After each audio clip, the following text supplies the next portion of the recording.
Hi, welcome all of you to the fourth lecture of ASP.NET Core tutorial in my YouTube channel. I hope you all have seen my third lecture of this series.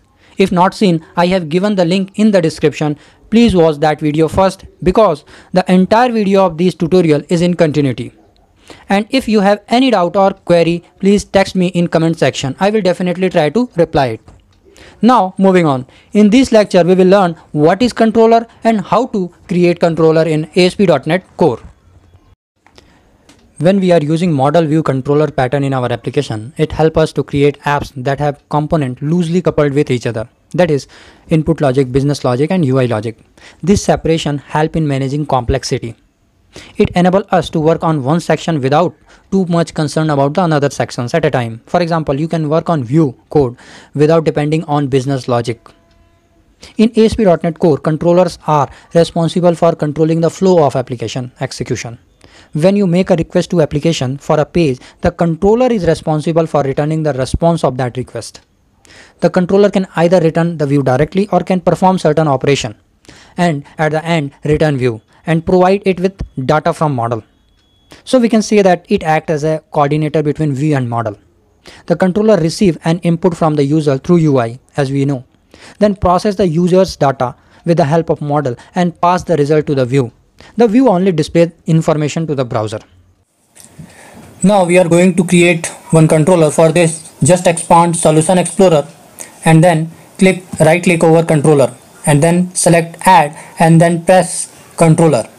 It will open a new window containing different type of MVCs like MVC controller empty, MVC controller read write action, MVC controller using entity framework and some other controllers for API. Since we are not developing API, so leave all these API controller and out of MVC controller I am going to select MVC controller empty. Since we are just starting, so we need to learn from basic. That's why I am selecting MVC controller empty and just press add.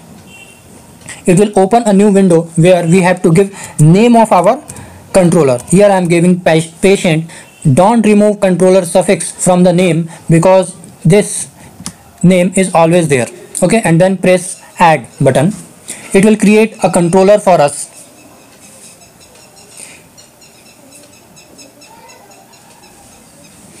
Okay, so this is the namespace. It indicates the project name and in project where this controller exists. So this exists in controller folder. If you want to see here, this is the namespace in which there is a folder called controller. In this folder our patient controller exists. So this namespace tell us the exact location of our controller. Okay, so and this is very important for managing our application namespaces. Now this is our controller with patient controller as its name. This controller inherits another controller class. If we take your cursor over controller and press F12 from the keyboard, it will navigate us to controller class. Okay, this is an abstract class, controller class, which inherits another controller base class. Okay, it contains lot of methods to which we can use in our application. Now moving back, this is the access modifier of our method. Here it is public. Access modifier is used to restrict use of our method from unwanted areas. We can put here public, private or protected, anyone. Here is IXN result which is the return type of our method. This IXN result is capable of returning any type of data like integer, JSON, any type of data. If we want to return, we can use IXN result. Now here the name of our method is index and there is only one method in our controller with name index. This is our method. Okay, so this method is going to return a view. Return view. This indicates that this method is going to return a view. Now I am going to create a new method in this controller. So I have given access modifier as a public, string is the return type and name of my controller method is details. Here I want to return a string, so I am just returning name of my channel Upadhyay Technology and I have terminated it. Okay, so So this I have created a new method. Now I am going to execute it to see the result, whether we are getting our output as expected or not. Name of our controller, which is patient, and then in patient we have method called details. So detail, and then I am going to press enter, and here we are getting expected result, Upadhyay Technology. Now I am going to create another method in our patient controller which returns a view. Here I have given return type IXM result because I want to return a view. Name of my method is patient history. Now from here I am going to return a view.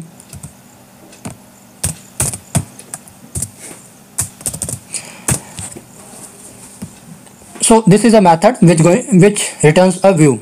Let's see we are getting expected view or not.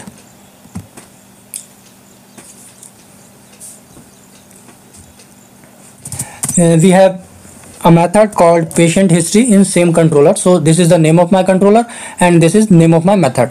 Now I'm pressing enter, and now it is showing an unhandled exception occurred while processing the request.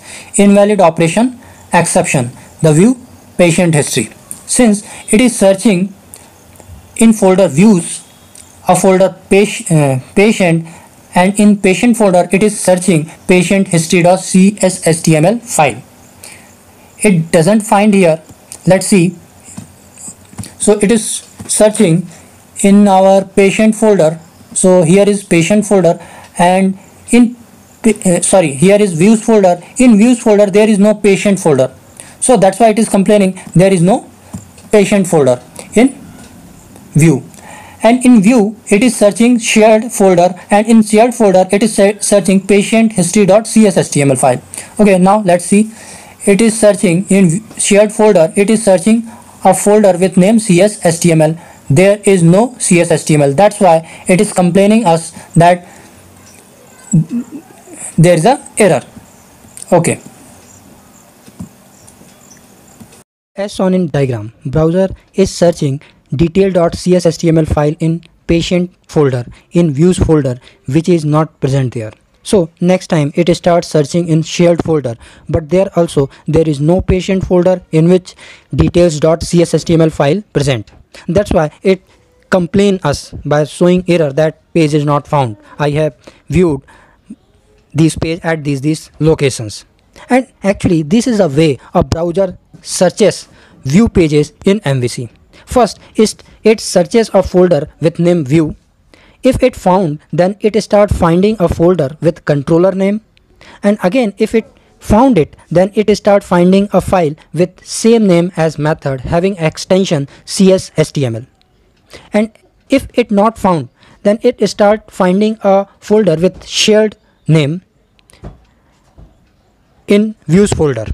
If it found, then it again start finding a folder with a controller name in shared folder.